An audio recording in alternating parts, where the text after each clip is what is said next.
প্রিয় দর্শক, আসসালামু আলাইকুম। সবাইকে জানাই আন্তরিক শুভেচ্ছা অভিনন্দন। আপনারা দেখতেছেন যে গ্যারেজ, রিস্কার গ্যারেজ, এখানে শত শত মানুষ কাজ করে, দিনরাত্র পরিশ্রম করে। এই যে দেখেন, আমার একজন চাচা, এই যে দেখতেছেন, এই যে রিস্কার মধ্যে শিক লাগাইতেছে, দেখছেন বয়সটা কীরকম।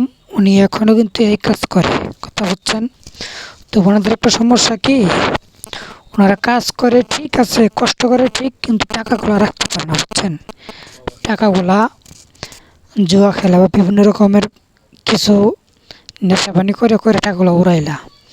আসলে ওরা কিন্তু কষ্ট করে ঠিক আছে, কিন্তু কষ্টের মূল্য এরা রাখতে পারে না, ঠিক আছে। এই যে দেখেন কোন জায়গায় থাকে, এই বয়সে এই যে ছেলেগুলা দেখেন, এই বয়সে ছেলেগুলা এখানে থাকে, তাদের ওয়াইফ ছেলে মেয়ে বাড়িতে থাকে, বুঝছেন।